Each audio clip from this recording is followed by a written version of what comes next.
ମୁଁ ସଞ୍ଜୀବ ଦାସ ରାଜ୍ୟ ଯୋଗାଣ ସହାୟକ ସଂଘ ସଭାପତି। ଏବଂ ଆମେ ଦୀର୍ଘ 14 ବର୍ଷ ହେଲା କାର୍ଯ୍ୟରତ ଅଛୁ।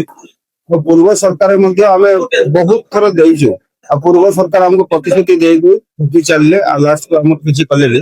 କିନ୍ତୁ ବର୍ତ୍ତମାନ ଯୋଉ ନୂତନ ସରକାର ଆସିଲେ ଆମେ 2 ବର୍ଷ ହେଲାଣି ଆମେ ମୁଖ୍ୟମନ୍ତ୍ରୀ ମାନନୀୟ ମୁଖ୍ୟମନ୍ତ୍ରୀ ରାଜ୍ୟ ସ୍ତରରେ ବି ଆଉ ସବୁ ଜିଲ୍ଲା ଯୋଉ ଜିଲ୍ଲା ଗସ୍ତ କରୁଛନ୍ତି ସବୁ ଜିଲ୍ଲାରେ ଆମେ ଦେଇଛୁ ତାଙ୍କୁ। ଆଉ ଆମର ମାନନୀୟ ଖାଦ୍ୟ ମନ୍ତ୍ରୀକୁ ବି ସବୁ ଜାଗାରେ ଆମେ ଦାବିପତ୍ର ପ୍ରଦାନ କରୁଛୁ। ସେମାନେ ଅବଶ୍ୟ ଦେଉଛନ୍ତି ପ୍ରତିଶ୍ରୁତି, କିନ୍ତୁ କେତେବେଳେ ସଦ୍ୟ କାର୍ଯ୍ୟକାରୀ ହେଇପାରି ନାହିଁ। ଆଉ ରହିଲା ବିତରଣ କାମଟା, ଆମେ ଯୋଉ ମାନେ ମାସକୁ ଗୋଟେ ବିତରଣ କରୁଥିଲୁ, ବର୍ତ୍ତମାନ ସରକାରରେ ଆମେ ସେଣ୍ଟ୍ରାଲ ଗଭର୍ଣ୍ଣମେଣ୍ଟ ବି ବିତରଣ କରିବୁ। ଆଉ ମୁଖ୍ୟମନ୍ତ୍ରୀ ଅନ୍ନପୂର୍ଣ୍ଣା ଯୋଜନା ଯୋଉଟା କି ନୂଆ ଲଞ୍ଚ ଏବେ ହେଇଛି, ଇନାରୋଗେଟ ଯୋଉଟା ବିତରଣ ହବ, ଆମର କାମଟା ଡବଲ ରହିଲା।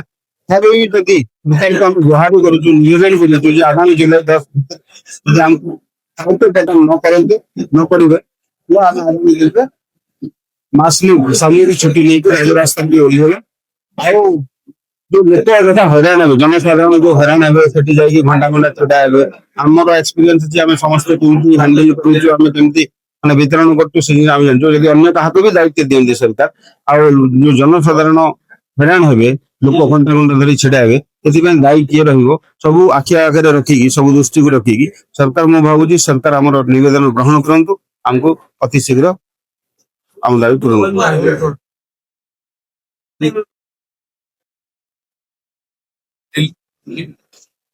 ଆମେ ଦେଖନ୍ତୁ ବହୁତ ଥର ଧରି ଆମେ ଦାବି ଉପସ୍ଥାପନ କରିଛୁ, କିନ୍ତୁ ଏପର୍ଯ୍ୟନ୍ତ କାର୍ଯ୍ୟକାରୀ କରିନାହାନ୍ତି। ପ୍ରତିଶ୍ରୁତି ମାଧ୍ୟମରେ ଆମର ଚାଲିଛି, କିନ୍ତୁ ବର୍ତ୍ତମାନ ଏଟା ଆମର ଫାଇନାଲ ଷ୍ଟେଜ, ଯୋଉଟା କି ରାଜ୍ୟ ସାରା ସବୁ ଆମର କମନ ଯୋଗାଣ ସହ ଭାଇ ଭଉଣୀ ବି ଯିଏ ଅଛନ୍ତି। ଆମେ ଷ୍ଟ୍ରାଇକ ରେ ଗୋଟେ ଏବେ ଷ୍ଟ୍ରାଇକ ପ୍ରେସିଡେଣ୍ଟ ଆମ ସନ୍ତୋଷ ଭାଇ ଯିଏ ଅଛନ୍ତି ରାୟଗଡା ଡିଷ୍ଟ୍ରିକ୍ଟ ବିଲଙ୍ଗ କରୁଛନ୍ତି, ବନା ହେଇଛି। ଆଉ ଷ୍ଟ୍ରାଇକ ପାଇଁ ଆମର ମୁଖ୍ୟ ଆମର ଗଣତାନ୍ତ୍ରିକ ଅଧିକାର ଅଛି, ଆମେ ଷ୍ଟ୍ରାଇକ କରିପାରିବା, ଆମ ହକ ପାଇଁ ଆମେ ଲଢିପାରିବା। ଯଦି ସରକାର ଆମ କଥା ନ ଶୁଣିବେ, ଆମେ ବିତରଣ କାମ ବନ୍ଦ କରିକି ଆମେ ରାଜ୍ୟ ରାସ୍ତାରେ ଓହ୍ଲାଇବା। ମୁଁ ଅରୁଣ କୁମାର ବାରିକ, ରାଜ୍ୟ ଯୋଗାଣ ସହାୟକ ସଂଘର କାର୍ଯ୍ୟକାରୀ ସଭାପତି ତଥା ସମ୍ପାଦକ ରୂପେ ଚାର୍ଜରେ ଅଛି। ଆମେ 2012 ମସିହାରୁ ଅଦ୍ୟାବଧି ଆମେ ସରକାରଙ୍କର ଯାହା ଅର୍ଡର ଅଛି, ଆମେ ତାକୁ ଅତି ଆଦର ସହିତ କାର୍ଯ୍ୟ କରି ଆସୁ। ଆମର ଯେହେତୁ ମୁଖ୍ୟ ଦାୟିତ୍ୱ ଅଛି ବିଦେଶ ଡିଷ୍ଟ୍ରିବ୍ୟୁସନ, ତଥାପି ପଞ୍ଚାୟତ ଲେଭେଲରେ ଯାହା ବି କାମ ଦିଆଯାଉଛି, ଭତ୍ତା ବଣ୍ଟନ, ପ୍ରଧାନମନ୍ତ୍ରୀ ଆବାସ ଗୃହ ସର୍ଭେ, ଇଲେକ୍ସନ ଡ୍ୟୁଟି, କଣ ଆମେ ଆମର କୋରୋନା ସମୟରେ ଯାହା ବି ଡ୍ୟୁଟି ଯାହା ବି ଦିଆଗଲା ଆମେ କରିଛୁ। କିନ୍ତୁ 14 ବର୍ଷ କାମ କଲା ପରେ ବି ଆମେ ଏପର୍ଯ୍ୟନ୍ତ ମାତ୍ର ସ୍ୱଳ୍ପ ଦରମାରେ ଆମର ପରିବାର ପ୍ରତିପୋଷଣ କରୁଛୁ।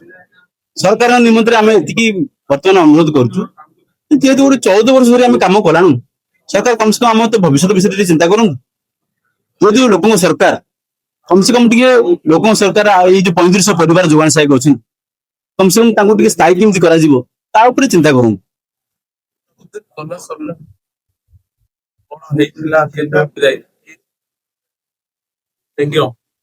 ଗଲା ସରକାରଙ୍କୁ ଆମେ ତାଙ୍କର ଯୋଉ 12 ବର୍ଷ କାର୍ଯ୍ୟକାଳ ଥିଲା, ଆମେ 12 ବର୍ଷ ପର୍ଯ୍ୟନ୍ତ ତାଙ୍କ ପଛରେ ଘୁରେଇଛୁ।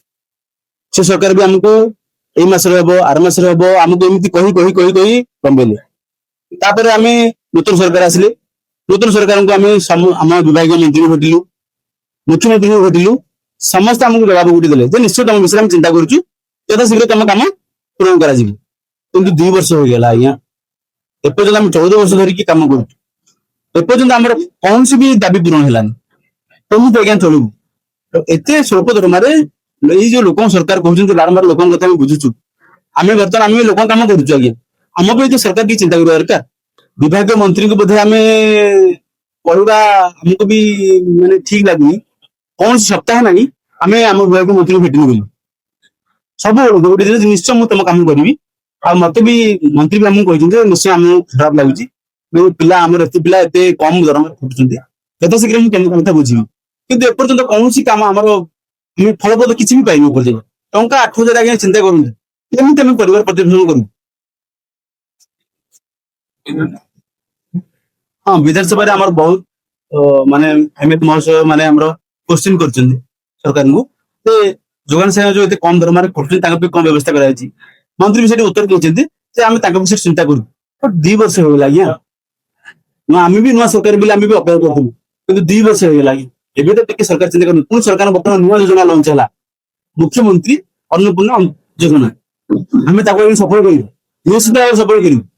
କିନ୍ତୁ ସରକାର ଆମ ତ ଭବିଷ୍ୟତ ବିଷୟରେ ଟିକେ ଚିନ୍ତା କରନ୍ତୁ।